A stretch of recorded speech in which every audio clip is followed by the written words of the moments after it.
Okay, Ben, I've had a read through your first draft.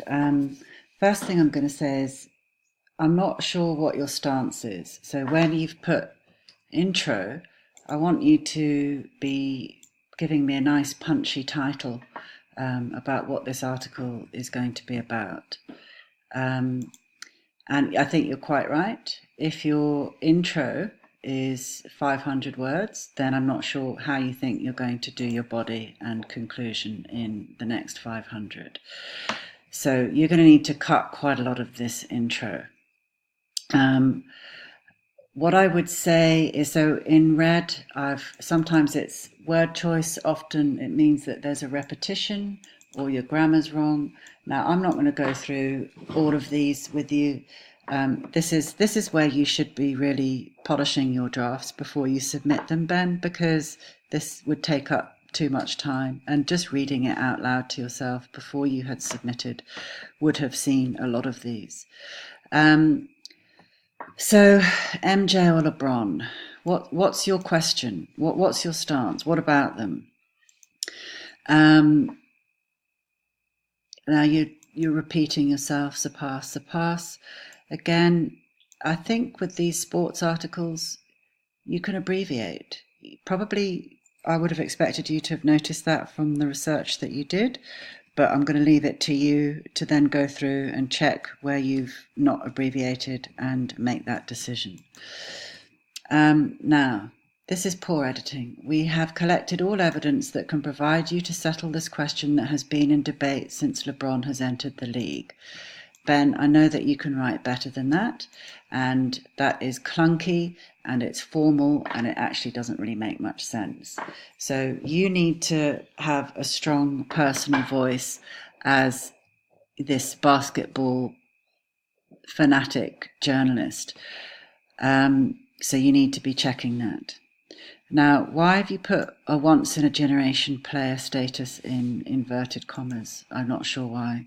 Is he a once-in-a-generation player, or is he not? Or is that something that somebody said because you've put it in quotation marks? So again, you need to double-check that. Poor editing, what he wanted.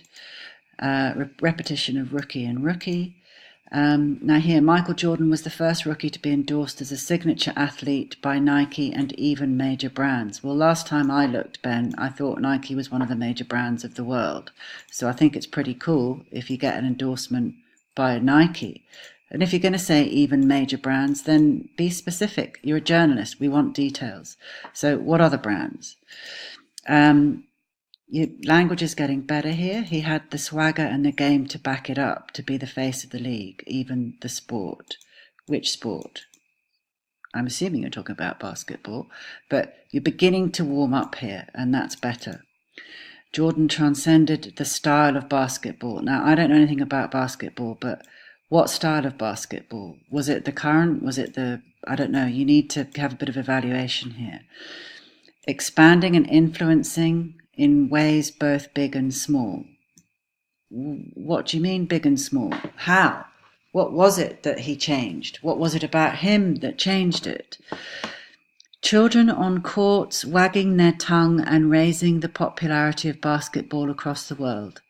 Well, you tell me what that means, Ben, because I'm not quite sure. Did he mean that he inspired a generation of children to get out onto courts, wagging their tongues? What do you mean? Talking? And raising the popularity. So you've got to make it more interesting. You've got to make it more friendly and chatty. You're supposed to be engaging me. So at times you're going to be authoritative, but at other times you've got to be friendly and chatty in the way that you're talking and in the way that your target audience is going to want to hear what you have to say. Now here you're much better. On the court, though, he provided fans with huge dunks, clutch shots. That's good. That's the technical language that I expect. But then you sort of spoil it by saying, while wearing his fresh pair of kicks. That doesn't work. Or something, were those his Nike kicks? Did he create cults with his shoes? Just tidy that up. Michael was a trailblazer, but LeBron, although idolising Michael, wanted to be different. He wanted to put Akron, Ohio on the map. So again, you can see that you've gone from this really good language here to this clunky stuff here. You just got to tidy it up and make it more punchy. Now here, this is probably where you could cut a lot, because I don't know who you're talking about here. All of this part here, I don't know which one you're talking about. And that's a really long sentence. And again, clunky. So here you've abbreviated, so that's fine, but just decide whether you're abbreviating throughout.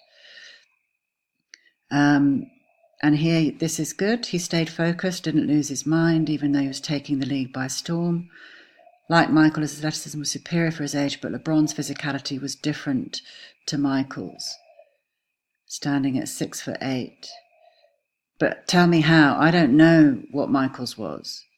So was different to Michael's. And so do a bit of comparison there. Now here, you've got some good language here, but your editing is letting it down. He owned the game through sheer power and dominance while backing it with pure speed, agility and quickness, something that Michael could only do up to his first retirement. You're repeating pure, but I like the power and dominance, speed, agility and quickness, because that, to me, makes you sound like you know what you're talking about. LeBron also changed the league for better or worse. What, is he getting married to it? What do you mean for better or worse? Did he change it for the better or did he change it for the worse? That's just a cliche that you haven't really thought about, Ben. He started the super team trend happening today.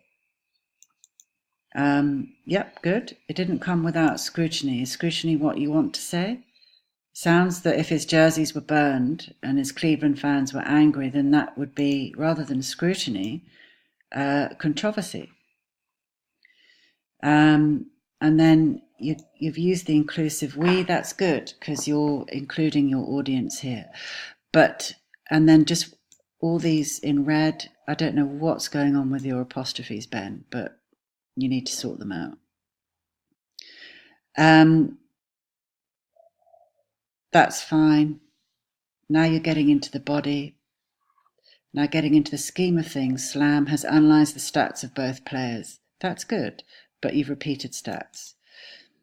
Now, playing against grown men, I'm assuming that most of the men playing in the league in America are fully grown. So just watch your editing.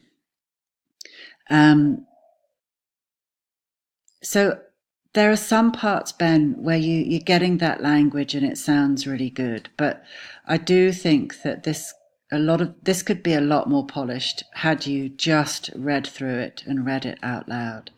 And again, I think you're going to need to cut from your intro, but you've got to decide what your stance is. I'm still not sure. And that's what will dictate or determine how you then structure the rest of the article. So you need to think about that, and you need to then be looking at your editing and your language, and are you trying to persuade your audience that one is better than the other, in which case you're going to need to start putting in a few persuasive techniques.